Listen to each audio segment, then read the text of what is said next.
Today, we're making this mouth-watering Karela and chicken curry. Let's get into the recipe.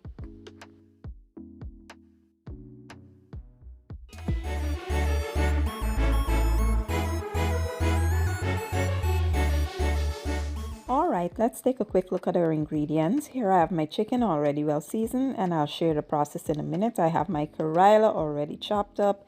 I have some onions, chili peppers, garlic, some tomatoes. I'll be using scallion and parsley, some coconut milk. I have some all-purpose seasoning, seasoned salt, chicken bouillon, black pepper, my curry powders, and some geera and masala. So here I already washed up my chicken, and to season I'll use some all-purpose chicken bouillon, seasoned salt, black pepper, and some fresh green seasoning.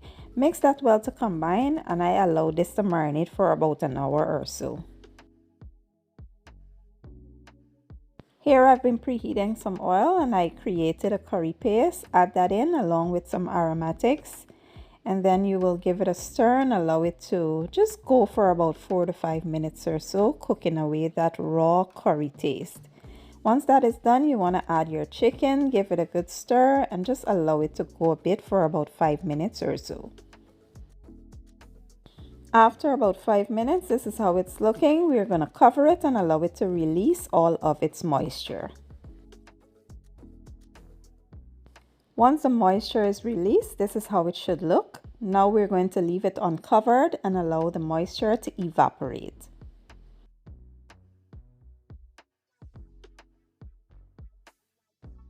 Next, I'll come in with the rest of my aromatics. Also, I will add my Karela and some seasoning here for flavor and taste.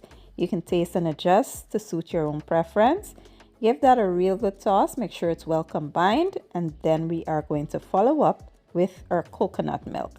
If you want to omit coconut milk, you sure can. Just cover it and allow it to create its own moisture. After the moisture is created, this is how it should look. You're going to give it another toss.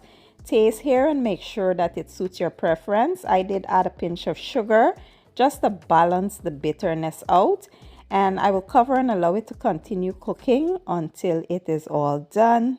This is when it was done. It looks absolutely divine, and my mouth is literally watering, guys. When I tell you this was amazing, it's an understatement. Now let me plate it up and share the reveal and the finished product.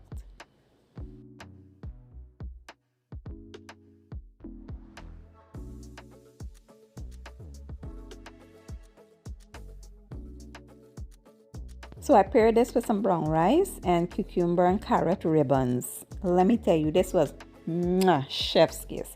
I forgot how good this was because I haven't had it in a long time. But yeah, give the recipe a try. You won't regret it. If you enjoyed the video, give it a thumbs up, share it, leave a comment down below. And I'll see you guys in my next one. Thank you for watching and enjoy.